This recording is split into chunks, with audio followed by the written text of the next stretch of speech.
Ya, halo semuanya. Pada materi kali ini kita bicara tentang perkembangan teknologi informasi. Nah, di awal kita lihat nih, jika ada seorang pelamar namanya komputer, yang Anda bayangkan adalah tentunya dia kecepatannya, ketepatannya otomatis, kapasitas pengingat yang hebat, gitu ya, keunggulannya, daya tahan, kemampuan mengikuti perintah, multimedia di jaringan, dan sampai parallel processing. Tapi tentunya juga dia punya kekurangan kebijaksanaan dan sentuhan manusiawi. Nah, bagaimana menurut Stephen Hawking tentang waspada terhadap komputer. Jadi kalau manusia tidak waspada, komputer akan mengambil alih peran manusia untuk menguasai planet bumi ini. Ini gambaran human versus komputer, ya. Ada yang seperti ini gitu banyak ya. Jadi ada yang dapat masalah dari komputer, ada yang sangat mengagumi, mendewakan dan sebagainya lah di sini. Nah, ini contoh gambaran dulu ya. Ini kakeknya, bayangkan komputer itu zaman dulu seperti ini, besar seperti ini. Nah, zaman sekarang Anda kita lihat sangat kecil ya. Oke, ini histori dari perkembangan teknologi komputer dan komunikasi. Diawali komputer itu dari seperti penggaris dari Edmund Gunther sampai First Mechanical Adding Machine sampai bahasa pemrograman. Nah, kalau komunikasi awalnya pertama kali adalah dari Italia, yaitu tentang surat kabar sampai printing sampai ke radio gitu 1888. Perkembangan juga ada Panskar, ada sampai ke First Programmable Electronic Computer ENIAC tahun 46. Dari komunikasi ini gambar bergerak adalah tahun 1894 sampai ke kabel TV tahun 1950-an. Ada juga Unipac komputer yang tahun 52 sampai ke Plopidis untuk penyimpanan itu tahun 78. Kalau di komunikasi kita bicara tentang satelit gitu ya tahun 57 sampai compact disk. Kemudian untuk komputer teknologi itu IBM mengeluarkan tahun 81 sampai 2001 mulailah kita menggunakan Microsoft XP, Mac OS gitu ya untuk komunikasi, ada nih cellular phone sampai ke wireless untuk 2,5G-nya gitu ya. Nah, ini beberapa kapasitas penyimpanan dari mulai 1 byte sampai 1024 terabyte.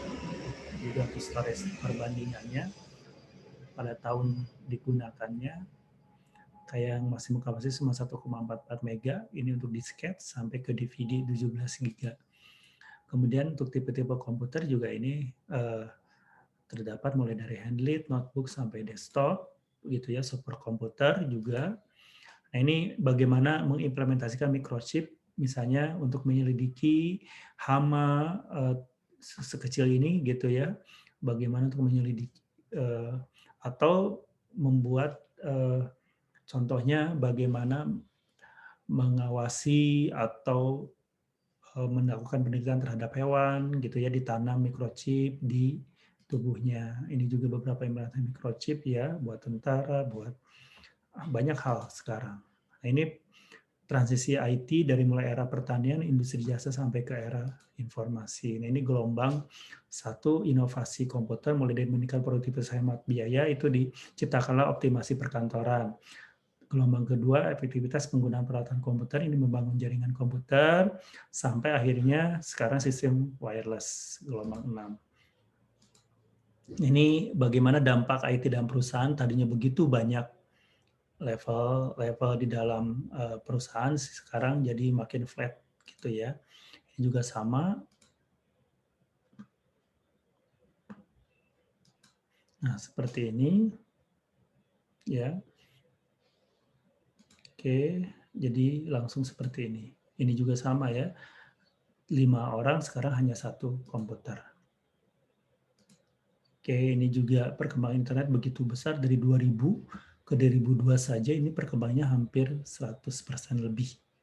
Gitu ya, perkembangan industrinya juga. Ini toko internet yang tempat lainnya 3W, yaitu Tab Berners-Lee, dan ini yang pertama kali bikin browser, Mosaic sama Netscape Communicator. Ya, ini sudah banyak terjadi sekarang ya. Mahasiswa bersantai di kos, sekarang kita e-learning gitu ya, cari nama dan sebagainya. Ini beberapa. Nah, ini on the internet gitu ya. Kita bisa membentuk image apapun di internet atau di sosial media. ya.